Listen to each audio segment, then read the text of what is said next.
بسم اللہ الرحمن الرحیم رب اشرح لی صدری ویسر لی امری واحلل عقدۃ من لسانی یفقہوا قولی۔ یہاں یہ مشہور سوال پیدا ہوتا ہے کہ جس امر کے لیے دعا کی جاتی ہے اگر وہ مقدر ہو چکا ہے تو بندہ دعا کرے یا نہ کرے، یعنی اگر کوئی بات ہماری تقدیر میں لکھ دی گئی ہے تو پھر ہم اس کے لیے دعا کریں یا نہ۔ کبھی سوال پیدا ہوا آپ کے دل میں یہ کہ اگر میری موت لکھ ہی دی گئی ہے تو پھر زندگی مانگنے کا کیا فائدہ؟ اگر کوئی بیمار ہے تو ہم زیوم کرنے سے تو مر ہی جانا ہے، اس کی صحت کی دعا کس لیے کرنا؟ کیونکہ اس کی تقدیر میں ہے کہ فلاں تاریخ کو یہ مر جائے گا۔ تو اگر وہ مقدر ہو چکا ہے تو بندہ دعا کرے یا نہ کرے، اور اس شک کی وجہ سے انسان کیا ہوتا ہے، پھر دعا نہیں کرتا اور وہ شیکی ہو جاتا ہے۔ شک انسان کو شیکی کر دیتا ہے۔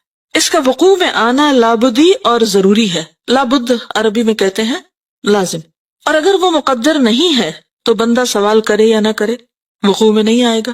یعنی اگر کچھ ہونا ہے تو ہو جائے گا، نہیں ہونا تو نہیں ہوگا، دعا مانگنے کا کیا فائدہ؟ سمپل ورڈز میں عام طور پر لوگ اس طرح ریاکٹ کرتے ہیں۔ اس مغالطے کو، مغالطہ کیا ہوتا ہے؟ غلط فہمی کو ایک گروہ نے صحیح سمجھا، کہا ہاں بالکل ٹھیک ہے، ایسے ہی تو ہے، اور دعا اور التجا کو بالکل چھوڑ دیا۔ اس بنا پر یہ گروہ اس امر کا قائل ہو گیا کہ سوال، دعا، التجا سے کوئی فائدہ حاصل نہیں ہو سکتا، کوئی فائدہ نہیں دعا کرنے کا، وہی ہوگا جو ہونا ہے۔ کچھ لوگ اس عقیدے کے قائل ہو گئے۔ یہ اس کی انتہائی جہالت اور دلالت و گمراہی ہے۔ ایسا سوچنا کیا ہے؟ جہالت، دلالت، گمراہی، شیطان کا ڈالا ہوا وسوسہ بیسیکلی۔ علاوہ ازیں اپنے مسلک میں یہ گروہ خود متناقض ہے، سیلف کنٹرڈکشن کا شکار ہے۔ خود متناقض، خود یعنی سیلف، متناقض یعنی کنٹرڈکٹری۔ اس کے مسلک یعنی اس کی سوچ اور طریقے میں جس پہ یہ چل رہا ہے باہمی تضاد اور تخالف یعنی مخالفت پائی جاتی ہے، یعنی سیلف کنٹرڈکٹری ہے۔ کیونکہ اگر یہ لوگ اپنے اس مسلک کو بطور کلی مان لیتے ہیں تو دنیا جہان کے تمام اسباب کا تعطل واجب اور ضروری ہو جاتا ہے۔ یعنی اگر بات یہی ہے تو پھر دنیا میں ہر سبب بیکار ہے، کوئی سبب بھی اختیار نہیں کرنا چاہیے۔ دعا بھی کیا ہے؟ سبب ہے نا، جیسے اور بہت سے سبب ہوتے ہیں کام ہونے کے۔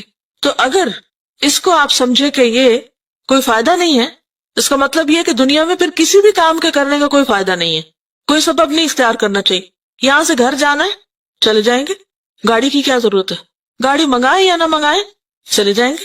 بھوک لگی، تقدیر میں ہوگا، کھانا مل جائے گا، کچھ کوشش کریں یا نہ کریں کوئی فرق نہیں پڑتا، جو ہونا ہے ہو ہی جائے گا۔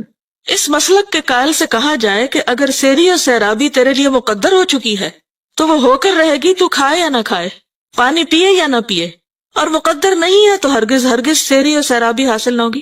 اسی طرح اگر اولاد تمہارے مقدر ہو چکی ہے تو وہ یقیناً ہو کر رہے گی۔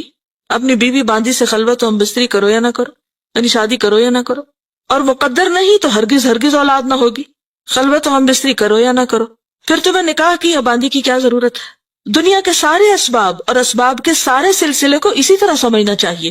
کیا اس خیال کے آدمی کو عقل مند، بلکہ عقل مند تو کیا انسان بھی کہا جا سکتا ہے جو یہ سوچے؟ جبکہ حیوانات اور چوپائے تک وہ اسباب فطرتاً مہیا کرتے ہیں جن سے ان کی بقا اور زندگی وابستہ ہے۔ ان لوگوں سے تو حیوانات اور چوپائے زیادہ عقل مند ہیں اور سمجھدار کہے جائیں گے۔ یہ لوگ تو حیوانات سے بھی گئے گزرے، تو قرآن پاک میں آتا نا، اولئک ھم کالانعام بل ھم اضل سبیلا۔ اور یہ کن لوگوں کے بارے میں ہے؟ جو اس طرح کی سوچ رکھتے ہیں، جو عقل سے کام نہیں لیتے، جو سوچتے نہیں۔ بعض اپنی فطانت اور زیرکی کا ثبوت دیتے ہوئے یہاں تک کہتے ہیں کہ دعا کرنا محض ایک تعبدی امر ہے۔ تعبدی کیا؟ یعنی عبادت ہے۔ دعا کا ہمیں حکم کیوں دیا گیا اور ہم دعائیں کیوں کریں؟ کیونکہ یہ عبادت ہے، اس ہم عبادت کر رہے ہیں۔ اللہ تعالیٰ دعا کرنے والے کو صرف اجر و ثواب عطا فرماتا ہے، یعنی فائدہ کو نہیں، ہونا مانا کچھ نہیں، بس ثواب مل جائے گا۔ حصول مطلب میں دعا کا کوئی اثر اور دخل نہیں۔ ان زیرک طبع انسانوں کے نزدیک قلب و زبان سے دعا یا التجا کرنے نہ کرنے میں حصول مطلب کے لیے کوئی فرق نہیں۔ زیرک طبع کا کیا مطلب ہے؟ یعنی بڑے سمجھدار، ہوشیار ہیں اور اسمارٹ، یعنی اپنے آپ کو بڑا عقل مند سمجھتے ہیں، تو انہوں نے یہ فلسفہ ایجاد کر رکھا ہے۔ ایک گروہ جو اس سے زیادہ زیرکی اور دانائی کا مدعی ہے، یعنی ایک ان سے بھی آگے ہے، کہتا ہے کہ حصول مطلب و مدعا اور قضاء حاجت کے بارے میں دعا ایک علامت اور نشانی کا حکم رکھتی، اس سے جسٹ سمبل، یعنی دعا کی ریالٹی کچھ نہیں، ایک سمبولک چیز ہے۔ کسی بندے کو دعا کی توفیق میسر آئی تو یہ اس کی حاجت روائی اور حصول مدعا کی علامت ہے۔ یعنی اگر کوئی دعا کرے گا تو سمجھو کہ اس کے مطلب پورا ہونے والا ہے۔ اس کی مثال ایسی ہے کہ موسم برسات میں تم سیاہ بادلوں کی گھٹائیں اور سرد ہوائیں دیکھتے ہو تو یہ اس امر کی دلیل ہے کہ برسات ضرور ہوگی. یعنی دعا کیا ہے؟ بادل کی طرح. اگر دعا ہو گئی تو کیا ہوگا؟ مطلب یہ کہ معاملہ حل ہونے والا ہے. جیسے بادل آئے تو سمجھو کہ بارش آنے والی ہے. ان لوگوں کے نزدیک طاعات، عبادات کے اجر و ثواب اور کفر اور معاصی کے عقاب اور عذاب کا بھی یہی حکم ہے. کفر اور معاصی کیا؟ معاصی کس کو کہتے ہیں؟ گناہوں کو. عقاب کیا ہوتا ہے؟ سزا. اور عذاب کا بھی یہی حکم ہے. وہ کہتے ہیں کہ اطاعت اور عبادات، کفر و عصیان محض اجر و ثواب، عقاب و عذاب کی علامتیں ہیں اور کچھ نہیں، کیونکہ یہ چیزیں ثواب اور عذاب کے اسباب نہیں ہیں. ان کے نزدیک غلط کرو، برا کرو، اچھا کرو، نیک کرو، بد کرو، ہونا مانا کچھ نہیں، سبھی برابر ہے. تو وہ عمل کو بھی سبب نہیں سمجھتے. کس کا؟ جنت میں جانے کا. ان لوگوں کے نزدیک کسی چیز کو توڑنے سے ٹوٹ جانے، جلانے سے جل جانے، قتل کرنے سے قتل ہو جانے کا بھی یہی حکم ہے، کیونکہ یہ چیزیں ان امور کے لیے حتمی اسباب نہیں. وہ کہتے ہیں ضروری نہیں کہ کوئی چیز توڑے تو ٹوٹ ہی جائے، جلائے تو جل ہی جائے، قتل کرے تو قتل ہو بھی جائے، کہ ضروری نہیں کہ ایسا ہو. کبھی نہیں بھی ہوتا. کئی لوگ باریک بحثیں کرتے ہیں نا، اب آپ ان سے کہیں کہ یہ کریں تو کہتے ہیں ضروری ہے کہ ایسا کرے تو ہو جائے. مثلا آپ کسی بچے سے کہیں کہ پڑھو، تو کیا ضرورت ہے پڑھنے کی؟ کیا سارے پڑھنے والے پاس ہوتے ہیں؟ تو اس سے کیا پوچھنا چاہیے کہ نہ پڑھنے والے کب پاس ہوئے؟ اصل میں یہ ان مبالغہ آرائیوں میں سے ہے جب لوگ کہتے ہیں نا کہ ہم نے تو پڑھا ہی نہیں اور ہم پھر بھی پاس ہوئے. اس نے تو پڑھا ہی نہیں، اس نے تو کچھ کیا ہی نہیں اور اس کا سب کچھ ہو گیا. ہر وقت چانس اور اس طرح کی نا خیالی دنیا میں جیتے ہیں اور اسباب اختیار نہیں کرتے. تو ایسی جھوٹی باتیں بھی عام نہیں کرنی چاہیے. اس کا آخر مقصد کیا ہوتا ہے؟ بعض مائیں بڑے پراؤڈلی کہتی ہیں میں نے تو اپنے بچے کو کبھی پڑھتے دیکھا ہی نہیں، پھر بھی اس کی فرسٹ ڈویژن آ جاتی ہے. کیا آپ اس کو ہر وقت دیکھتی ہیں؟ سائے کی طرح اس کے ساتھ ہے. آپ کو کیا پتا کہ اسکول میں پڑھ لیتا ہوگا یا خود کسی وقت پڑھتا ہوگا؟ یا یہ کیسے ہو سکتا ہے کہ ایک شخص کچھ بھی نہ پڑھے اور پھر بھی وہ بہت اچھی طرح کامیاب ہو؟ اس طرح کی باتیں پھیلانا بھی ایک جرم ہے. کیوں؟ اس سے دوسروں کو کیا ملتا ہے؟ کون سا سبق؟ کچھ نہ کرو، کوئی فائدہ نہیں کچھ کرنے کا. اور ہماری قوم میں خاص طور پر یہ بات بہت عام ہے. محنت کا درس دینے والے بہت کم ہیں اور خیالی دنیا میں رہنے والے، خیالی پلاؤ پکانے والے بہت ہیں. خوش فہمیوں میں جینے والے، کچھ کرو نہ کرو ہو ہی جائے گا، جنت بھی ایسے ہی مل جائے گی اور دنیا میں بھی کچھ محنت کی ضرورت نہیں. تو دنیا میں کیا واضح فرق نہیں ہے پھر ہم نے اور ترقی یافتہ قوموں؟ وہ بائی چانس تو نہیں ترقی کر گئے، انہوں نے سخت محنت کی ہے، محنت کر کے اپنی دنیا بنائی. اور ہم صرف خیالوں میں جیتے ہیں کہ ہو ہی جائے گا. اور امتحان دینے میں بھی ہمارا طریقہ کار کیا ہوتا ہے؟ کیا کرتے ہیں؟ چانس پہ. ہر چیز چانس پہ ہے ہماری. لیکن کچھ لوگ تو بڑے عقل مند ہوتے ہیں، وہ ہر چیز چانس پہ نہیں رکھتے، مگر ایسے لوگ کم ہیں. کیونکہ یہ چیزیں ان امور کے لیے حتمی اسباب نہیں، کیونکہ ان چیزوں میں اور ان امور میں کوئی ترتیب و تعلق نہیں، محض ایک عادتی ربط و تعلق ہے. وہ کہتے بس یہ ایک عادت ہے، دیا سلائی جلاؤ تو آگ جل جاتی. کوئی ایسا اثر اور ایسا تعلق اور ربط نہیں جو بطور سبب اور علت کے ہو. وہ کہتے ہیں کہ یہ سبب نہیں کہ چیز پھینکے تو ٹوٹ جائے. وہ کیا کہتے ہیں؟ بس یہ عادت ہے، ایسا ہو جاتا ہے. ان کا یہ قول ظاہر، عقل، شرع، فطرت اور تمام اہل عقل و بصیرت کے خلاف. اس کو انڈر لائن کریں. کس کس کے خلاف ہے؟ عقل، شریعت، فطرت اور اہل عقل و بصیرت کے خلاف. بلکہ دنیا جہان کے عقل مند ارباب بصیرت ان کا مذاق اڑاتے ہیں. مذاق اڑاتے کا مطلب مذاق اڑاتے ہیں. سائل کے بیان کردہ دونوں مسلکوں کے علاوہ اس بارے میں ایک تیسرا مسلک ہے اور وہی صحیح مسلک ہے. وہ یہ کہ امر مقدور اور مقدر اسباب کے ساتھ ساتھ مقدور و مقدر ہوا ہے. کیا مطلب ہے اس کا؟ مقدور کیا ہوتا ہے اور مقدر؟ مقدور کس وزن پر ہے؟ روٹ کیا ہے؟ قدر سے، تقدیر سے مقدور، جو چیز مقدر میں رکھی گئی. ٹھیک ہے. اور مقدر بھی وہی ہے، دونوں سیم ہے، اسی لیے واو ان کو جمع کر رہی ہے. وہ یہ کہ امر مقدور و مقدر اسباب کے ساتھ مقدور و مقدر ہوا ہے. یعنی تقدیر کس کے ساتھ ہے؟ اسباب کے ساتھ جڑی ہوئی ہے. یہ بات سمجھ آئی ہے کہ نہیں آئی؟ جس کو نہیں آئی وہ ہاتھ کھڑا کر کے پوچھ لے اور میں اسے شاباش دوں گی. اسٹیٹمنٹ کی سمجھ نہیں آ رہی. امر کا کیا مطلب ہے؟ کوئی بھی کام، کوئی بھی چیز جس کی تقدیر لکھی ہوئی ہے یا وہ مقدر ہوا ہے کیسے ہوگا، اس کے ساتھ اس کا سبب بھی مقدر ہے، وہ بھی ساتھ لگا ہوا ہے، اس کی بھی تقدیر ہے، سبب بھی تقدیر کا حصہ ہے. اب سمجھ آئی؟ ہاں. یہ بالکل ایسے ہی کہ جیسے وہ اس روز کسی نے ایک بہت اچھا کمنٹ دیا تھا. کسی نے کسی بزرگ سے کہا کہ دعا مانگنے کا فائدہ نہیں کیونکہ جو تقدیر میں اگر لکھا جائے. تو انہوں نے کیا کہا؟ کیا پتا کہ تمہاری تقدیر میں لکھا ہو کہ تم دعا مانگو گے تو تمہارا یہ کام ہوگا. پھر یہی بات ہے، یہی بات یہاں پر ہے. ٹھیک ہے. اگر آپ یہ بات یاد رکھ لیں نا، تقدیر کا مسئلہ آپ کو آسانی سے سمجھ آ جائے گا. کیا کہ تقدیر سبب کے ساتھ بندھی ہوئی ہے. مثال کے طور پر آپ دیکھیے جیسے یہ لائٹ لگی ہوئی ہے نا، تو یہ کس کے ساتھ بندھی ہوئی ہے؟ سوئچ کے ساتھ، اس بٹن کے ساتھ. یعنی آپ نے ساری محنت کوشش سب کچھ کی، لگا ہوا ہے ہر چیز، لیکن جب تک اس کو آن نہیں کریں گے نا، یہ سبب ہے اور یہ مسبب جس کے لیے سبب اختیار کیا گیا ہے. تو اب آپ کہیں میری تقدیر میں ہوگی روشنی تو یہ جل پڑے گا، تو اب آپ کو کیا کرنا ہے؟ بٹن دبانا ہے، کیونکہ یہ بھی تقدیر کا حصہ ہے کہ آپ سبب اختیار کریں، یہ اس کے ساتھ ہے. ٹھیک ہے، آپ سمجھ آ گئے؟ شکر ہے. اور انہی اسباب میں سے ایک سبب دعا بھی ہے. ٹھیک ہے، دعا کیا ہے؟ سبب ہے. کوئی امر مقدور و مقدر محض بلا سبب مقدور و مقدر نہیں ہوتا. اس کو بھی انڈر لائن کر لیں، یہ آپ کو زندگی میں بہت فائدہ دیں گی، یہ باتیں کئی گتھیاں سلجھائیں گی. بلکہ اسباب کے ساتھ مقدور و مقدر ہوا. یہ جو بار بار مقدور و مقدر ہے نا، ایک ہی بات کو مختلف طریقوں سے کیا گیا تاکہ آپ بات سمجھ جائیں. پس بندہ جب کوئی سبب عمل میں لاتا ہے اس سبب کے ساتھ، یعنی جب کوئی سبب اختیار کرتا ہے، اسے بٹن آن کرتا ہے، تو اس سبب کے ساتھ جو امر مقدور و مقدر ہے وہ بھی وقوع میں آ جاتا ہے، یعنی لائٹ جل پڑتی ہے. ٹھیک. اور سبب عمل میں نہیں لاتا تو اس سبب کے ساتھ جو امر مقدور و مقدر ہے وہ بھی وقوع میں نہیں آتا. ٹھیک ہے. مثلا سیری و سیرابی، کھانے پینے کے ساتھ، اولاد ہم بستری کے ساتھ، کھیتی اناج زمین پر دانے بونے کے ساتھ، اور جانور کی جان نکلنا ذبح کرنے کے ساتھ مقدور و مقدر ہے. اور یہی تیسری قسم صحیح اور حق ہے. ٹھیک ہے. اس تیسری قسم کے سمجھنے سے سائل محروم ہے. کون سا سائل؟ وہ جس نے سوال کیا تھا، اسے اس کے سمجھنے کی توفیق ہی میسر نہیں ہوئی. اس تیسری قسم کے لحاظ سے دعا و التجا ایک قوی ترین اور زبردست سبب ہے. اسی لیے حضرت عمر کہا کرتے تھے، یا اللہ اگر تو نے ہمیں بدبخت لکھا ہے تو تو ہی ہمیں خوشبخت لکھ دے.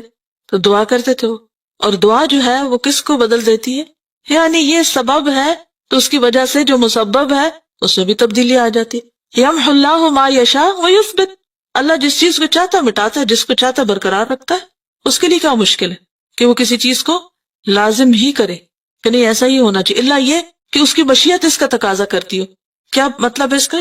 یعنی اس کا جو کریشن پلان ہے اس میں ویسا ہونا زیادہ بہتر، یعنی اس کی مصلحت اس بات کا تقاضا کرتی ہے. اور یہاں سے اللہ تعالیٰ کی اتھارٹی بھی پتہ چلتی ہے. ٹھیک ہے. تو بعض اوقات سبب اختیار کرتے ہیں، لیکن اس کے باوجود الٹیمیٹ اتھارٹی اللہ ہی کے پاس ہے کہ وہ وہاں سے اس کو آگے ہونے دے یا نہ ہونے دے. کیونکہ اگر وہاں چیک اینڈ بیلنس نہ ہو اور ہر چیز ہمارے ہلانے سے ہل جائے تو پھر کیا ہو؟ اگر ہم کہیں یا اللہ بارش ہو اور جو باہر لوگ ہیں کہ یا اللہ بارش بالکل نہ ہو، نظام درہم برہم ہو جائے سارا. تو اس لیے وہاں چیک اینڈ بیلنس ہونا بہت ضروری ہے کہ یہاں سے جو دعا اٹھی ہے، سبب آیا ہے، کیا اس کو نافذ ہونے دیا جائے اور وہ چیز ہو جائے جو یہ چاہ رہا ہے. اور اگر یہ ہو گئی اور ان کے سروں پہ آ گری تو پھر بنے گا کیا؟ تو یہ جو اللہ نے اتھارٹی اپنے ہاتھ میں رکھی، یہ بھی اس کی رحمت ہے. عام طور پہ لوگ تقدیر کو نعوذ باللہ اللہ کا ظلم قرار دیتے ہیں کہ اللہ نے تو ہمارے ہاتھ باندھ دیا، ہم تو کچھ کر ہی نہیں سکتے. تو یہ اللہ کی طرف سے ظلم نہیں ہے، بلکہ کیا ہے؟ اس کی رحمت ہے کہ اللہ اپنے بندوں پر ہمیشہ مہربان ہے. جب کوئی ہماری دعا سن لی جاتی ہے تو بھی اس کی مہربانی ہے، اور اگر نہیں سنی جاتی تو بھی اس کی مہربانی. کس طرح؟ کہ یہ بندہ ابھی 4 دن اور مانگے نا ذرا، کیونکہ اگر ابھی اس کو یہ چیز مل گئی جو یہ مانگ رہا ہے تو کیا ہوگا؟ یہ مجھے بھول جائے گا. اور جو کچھ پھر بندہ مانگتا رہتا ہے تو کیا خیال ہے کہ وہ ضائع ہوتا چلا جاتا ہے، وہ جمع ہوتا رہتا ہے. ہم یہاں پریشان ہیں کہ سنی نہیں جا رہی، اور وہاں اتنا کچھ جمع ہو رہا ہے کہ قیامت کے دن جب انسان اس حصے کو دیکھے گا اعمال نامے کے جو دعاؤں کے اجر پر مشتمل ہوگا تو تمنا کرے گا کاش دنیا میں میری ایک دعا بھی قبول نہ ہوتی اور یہ سب مجھے آج ملتا. تو اس لیے مانگنے کی توفیق مانگے، کبھی بھی مانگ کے مایوس نہ ہو. اگر کوئی چیز نہیں مل رہی، نہیں آ رہی، اس میں بھی خیر ہے، اس میں بھی بھلائی ہے. ان مع العسر یسرا. بعض اوقات ہم روتے ہیں، پریشان ہوتے ہیں، لیکن معلوم نہیں ہماری دعاؤں کی وجہ سے کتنی ہمارے گناہ جڑ جائے. ہماری جب دعائیں بہت قبول ہونے لگتے تو ہم آپ کو بڑی چیز سمجھنے لگتے. بعض اوقات غرور تکبر میں مبتلا ہو جاتے، بعض اوقات عبادت چھوڑ دیتے، کرنے کا کام چھوڑ کے بیٹھ جاتے. اللہ کو پتا ہے نا کہ اگر ہماری ساری دعائیں مان لیں گی تو ہم تو نقصان اٹھائیں گے. مثلا اگر بچے کی آپ ہر بات مانتے چلے جائیں تو کیا ہوتا ہے؟ ہماری عقل سمجھ تو اللہ کے مقابلے میں بچے سے بھی گئی گزری ہے. ماں اور بچے میں کتنا فرق ہوتا ہے، چند سالوں کا نا، کبھی 18-20 سال کا ہوتا ہے، کبھی تھوڑا بہت زیادہ یا کم. تو ماں اپنے آپ کو بڑی چیز سمجھتی ہے کہ بچہ تو بالکل بے عقل ہے، اس کو تو کچھ خبر نہیں، تو اس کی ہر بات نہیں ماننی چاہیے. بعض اوقات جینوئن بھی ہوتی ہے تو ہم صرف اس لیے نہیں مانتے کیونکہ بچے نے کہی ہے، تو یہ بچہ ہے اس لیے نہیں اس کی مانی جائے گی. تو کتنی بھی پیار کرنے والی ماں ہو، بچے کی ہر بات کبھی نہیں مانتی اور نہیں ماننی چاہیے، کیونکہ اس کی بعض باتوں میں اسی کے لیے نقصان ہے۔ مثلا اگر بچہ صبح اٹھے اور کہے میں نہیں اسکول جاتا تو ماں کہو میں گلے سے لگاؤں تمہیں؟ مجھے یاد ہے میں جب چھوٹی ہوتی تھی تو میں رو دھو کے روز اسکول جاتی، میں جانے ہی نہیں چاہتی تھی، رو رو کے برا حال کر لیتی تھی، اور کیا سمجھتی تھی میں کہ بہت ہی مظلوم ہوں اور میرے ماں باپ بہت ظالم ہیں۔ لیکن اب میں بعض اوقات کانپ اٹھتی ہوں کہ اگر میرے ماں باپ ذرا بھی ڈھیلے پڑتے تو میں کہاں خوار ہوتی، لیکن اس وقت ہمیں سمجھ نہیں آتی۔ اسی طرح استاد بعض اوقات سختی کرتے ہیں اور ہم ان کو بہت ظالم سمجھتے ہیں، حالانکہ وہ سختی ہمارے حق میں اچھی ہوتی ہے۔ تو بہرحال میرے نزدیک جو چیز اچھی ہے میں اس پہ رو دھو کے دعا مانگ رہا ہوں۔ اب تو دے تو تیری رحمت، اب تو نہ دے تو میں پھر بھی ناراض نہیں، کیونکہ اس میں بھی میری ہی بھلائی ہے جو تو مجھے نہیں دے رہا، کیونکہ اگر مجھے مل جائے وہ جو میں مانگ رہا ہوں تو ہو سکتا ہے وہی میرے لیے ہلاکت کا باعث ہو جائے، تو یہ بھی اس کی رحمت ہے۔ بس اگر کسی امر مقدور کا وقوع دعا کے ساتھ مقدر ہے تو پھر یہ کہنا کسی بھی طرح صحیح نہیں کہ دعا سے کوئی فائدہ نہیں، جس طرح یہ کہنا صحیح نہیں کہ کھانے پینے اور دیگر حرکات اور اعمال سے کوئی فائدہ نہیں ہو سکتا۔ یقیناً حصول مطلب کے لیے دعا اور التجا سے زیادہ کوئی چیز مؤثر، مفید اور نفع بخش نہیں، اور اس سے بڑھ کر کوئی دوسرا سبب نہیں۔ کس سے بڑھ کر کوئی دوسرا سبب نہیں؟ دعا سے۔ اسی لیے آپ کوشش کے ساتھ دعا بھی لازمی کریں، ٹھیک ہے؟ یعنی دونوں چیزیں ساتھ ساتھ چلیں گی، یعنی ظاہری اسباب بھی اور دعا والا سبب بھی۔ مثلا ایک کام کو کرنے کے لیے، مثلا گھر میں داخل ہونا ہے آپ نے، تو آپ کیا کرتے ہیں؟ اپنی لاک کھولتے ہیں، اندر داخل ہوتے، داخل ہو گئے، ساتھ کون اور داخل ہو گیا؟ شیطان بھی داخل ہو گیا۔ اب وہ آ کے فتنے پھیلا رہا ہے، لڑائی جھگڑے کرا رہا ہے اور غلط کام ہو رہے ہیں گھر میں۔ اب آپ کیا کرتے ہیں کہ آپ دروازہ بھی کھول رہے ہیں اور اس کے ساتھ ساتھ دعا بھی پڑھ رہے ہیں، تو آپ ایک حفاظت کے ساتھ داخل ہو رہے ہیں، گھر سے باہر نکل رہے ہیں تو بھی یہی بات ہے۔ اب آپ دعا تو پڑھیں اور دروازہ نہ کھولیں تو یہ بھی درست نہیں، آپ دروازہ کھولیں اور دعا نہ پڑھیں یہ بھی درست نہیں، تو بہتر کیا ہے؟ بالکل اسی طرح بیمار ہیں آپ، دوا لینی ہے آپ کو، ایک یہ ہے کہ دوا نہ لیں اور صرف دعا کریں، اور دوسرا یہ ہے کہ دوا لیں اور دعا نہ کریں، اور تیسرا یہ ہے کہ دوا بھی لیں اور دعا بھی کریں۔ دوا بھی سبب ہے، دعا بھی سبب ہے، ان دونوں میں سے بھاری سبب کون سا ہے؟ دعا۔ لیکن اس کا یہ مطلب ہرگز نہیں کہ مضبوط یا بہترین سبب لینے کی وجہ سے آپ نے دوسرے سبب کو اگنور ہی کر دیا، تو اس کو ساتھ لے کے چلنا ہوگا، یہی اللہ کا حکم ہے۔ واضح؟ اچھی طرح واضح کہ جب بھی کوئی مشکل پیش آئے، کوئی بھی کام کرنا ہو، کوشش پلس دعا، صرف اپنے زور بازو پر بھروسہ نہیں کرنا۔ کس پر بھروسہ کرنا؟ اللہ پر، کہ سائی ہماری طرف سے، اتمام اللہ کی طرف سے، ہم کوشش کریں گے، کام کو مکمل کرنا اللہ کے ذمہ ہے۔ وہ جیسے فارسی کا ایک شعر ہے نا، سپردم بتو مائے خیشرا تو دانی حساب کمو بیشرا، کیا مطلب ہے؟ کوئی پتہ نہیں۔ سپردم بتو، میں سپرد کرتا ہوں تیرے، مائے خیشرا، اپنی حقیر کوشش، تو دانی، تو جانتا ہے، حساب کمو بیشرا، کمی بیشی کا حساب تو جانتا ہے، یعنی مجھے جتنی سمجھ تھی میں نے کام کر دیا، اب یا اللہ تو اس کو پار چڑھا، میں نے کشتی بنا دی، تو اب جب بیٹھنے لگو تو کیا کرو؟ نوح علیہ السلام نے جب کشتی بنائی تھی تو اللہ تعالیٰ نے کیا فرمایا؟ کیا کرو اب سوار ہوتے وقت؟ کون سی دعا؟ کشتی بنا کے دعا پڑی نا۔ تو کشتی بنانا کیا تھا؟ سبب، ایک سبب اختیار کرنا، لیکن کشتی پر بھروسہ نہیں، ٹائٹینک پہ بھروسہ نہیں، اس کے لیے کیا ضروری ہے؟ دعا۔ کوئی بھی کام آپ کریں، اسی لیے آپ دیکھیں کہ نبی صلی اللہ علیہ وسلم کی جو دعائیں ہیں ہر موقع کے لیے، ہر موقع کے لیے، اور اس میں ہمارا ہی فائدہ ہے، ہمارے لیے پروٹیکشن ہے، ہمارے لیے اطمینان ہے۔ حضرات صحابہ کرام رضوان اللہ تعالی علیہم اجمعین چونکہ اللہ کے رسول اور کتاب و سنت کو سب سے زیادہ جاننے والے اور دین کو سب سے زیادہ سمجھنے والے تھے، اس لیے اس سبب دعا کو تمام اسباب سے زیادہ اہمیت دیتے تھے، سب سے پہلے یعنی کام کے آغاز میں بھی، اختتام پر بھی، اور نہایت اہتمام کے ساتھ اس پر عمل کرتے تھے۔ وہ دعا اور التجا کے شرائط اور آداب کے پابند تھے۔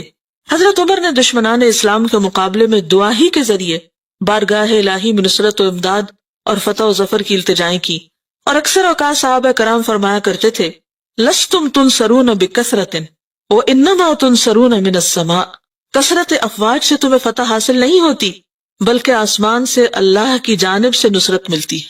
کامیابی کہاں سے ملتی ہے؟ اللہ کی طرف سے۔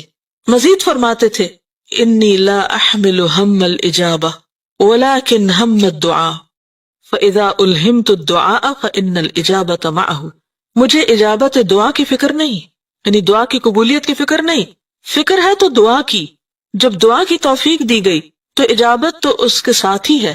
اذا سألک عبادی انی فانی قریب اجیب دعوت الداعی اذا دعانی. اجیب یعنی جب آپ پکارتے ہیں تو اللہ کی طرف سے کیا وعدہ آ جاتا ہے؟ اجیب، اجابت ہو جاتی ساتھ ہی.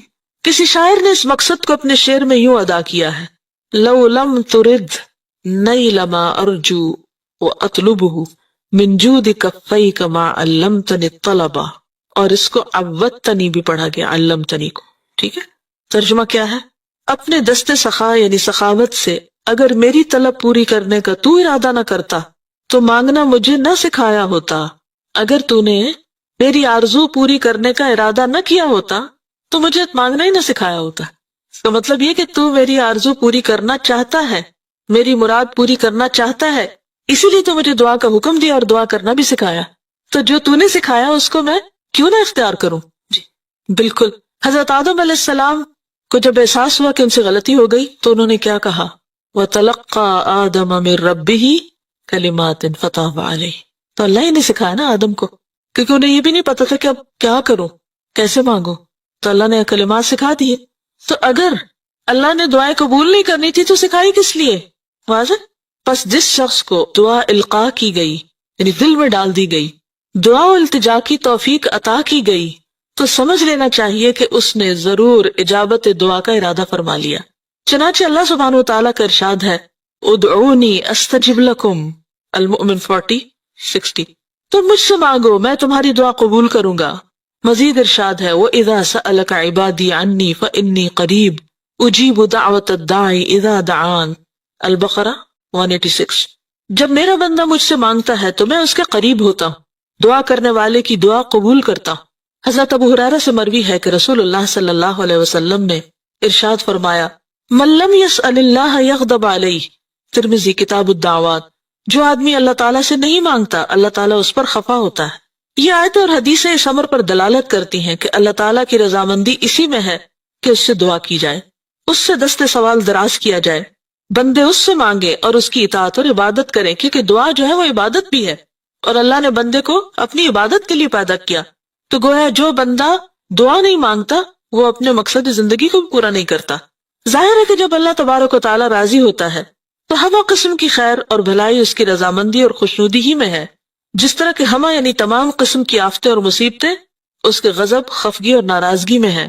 حضرت امام احمد بن حنبل نے کتاب الزہد میں ایک حدیث قدسی نقل کی ہے: انا اللہ لا الہ الا انا اذا رضیت بارکت ولیس لبرکتی منتہا واذا غضبت لعنت ولعنتی تبلغ السابع من الولد. میں اللہ ہوں، میرے سوا کوئی معبود نہیں. جب میں کسی سے راضی ہوتا ہوں تو اسے میں اپنی برکت سے نوازتا ہوں اور میری برکت کی کوئی انتہا نہیں، اور جب میں کسی سے خفا ہوتا ہوں تو اس پر لعنت بھیجتا ہوں اور میری لعنت اس کی 7ویں اولاد تک پہنچتی ہے، یعنی نسلوں تک اثر جاتا ہے. تو اس لیے کس چیز سے بچنا چاہیے؟ ہر اس کام سے جس سے اللہ کی ناراضگی ہو. گناہوں کو بس اللہ کی ناراضگی کے ڈر سے چھوڑ دینا چاہیے کہ اس کا وبال نہ بھگتنا پڑے. عقل اور نقل، فطرت اور تمام ملل و اقوام اور پرستاران مذاہب کا تجربہ رہنمائی کرتا ہے کہ اللہ رب العالمین کا تقرب، اس کی رضامندی اور اللہ تعالیٰ کی مخلوق اور اس کے بندوں کے ساتھ نیکی، بھلائی اور احسان اللہ تعالیٰ کی طرف سے ہر قسم کی خیر اور بھلائی حاصل کرنے کا سب سے بڑا سبب ہے، اور اس کے خلاف عمل کرنا ہمہ قسم کے شر اور برائی کا سبب ہے. کیا خیر و بھلائی کا سبب ہے؟ اللہ کا تقرب، رضامندی، اللہ کی مخلوق اور اس کے بندوں کے ساتھ نیکی، بھلائی اور احسان. یعنی جب آپ بندوں کے ساتھ بھلائی، نیکی اور احسان کرتے ہیں تو اس سے کیا ہوتا ہے؟ اللہ کی طرف سے آپ کو بھی بھلائی، خیر اور برکت نصیب ہوتی. اور اگر آپ کسی کو ستا رہے ہیں، کسی کے خلاف سازشیں کر رہے ہیں، کسی کو برا بھلا کہہ رہے ہیں یا برا ثابت کرنے کی کوشش کر رہے ہیں یا الزام تراشی کر رہے ہیں یا غیبت کر رہے ہیں یا کسی طرح کسی کو نقصان دینے کی کوشش کر رہے ہیں، ہو سکتا ہے اس شخص کو پتہ ہی نہ ہو جس کے پیچھے آپ پڑے ہوئے ہیں، لیکن یاد رکھیے جو آپ کسی کے لیے کر رہے ہو سارا آپ پہ پلٹے گا، سب آپ کے سر پہ آئے گا. جب بھی کسی کو دکھ دینے لگے تو سوچیں یہ میں اس کو نہیں اپنے آپ کو دینے لگی ہوں، تو آپ کا ہاتھ فوراً رک جائے گا، کیونکہ کوئی بھی شخص اپنے آپ کو نہیں دینا چاہتا.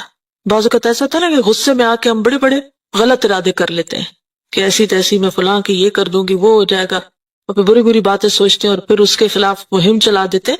کوئی بھی جو کسی کے خلاف مہم چلاتا ہے خود نہیں بچ سکتا، اس سے خود لپیٹ میں آتا ہے. یہ پکی بات ہے، یہ اللہ کی ناراضگی کا سبب ہے، اور جب اللہ کی ناراضگی ہوتی ہے تو اللہ کی رحمتوں سے بندہ دور ہوتا چلا جاتا ہے. تو ہر وقت اس بات کو سوچنا چاہیے کہ ہم کس طرح کسی کی بھلائی کریں، پس تم انعامات الہی اور اس کی نوازشات سے اسی قدر بہرہ ہو سکتے ہو اور اسی قدر اس کی خفگی اور ناراضگی سے دور رہ سکتے ہو جس قدر تم اس کی اطاعت و فرما برداری کرو گے اور اس کا تقرب حاصل کرو گے اور اس کی مخلوق اور بندوں کے ساتھ احسان اور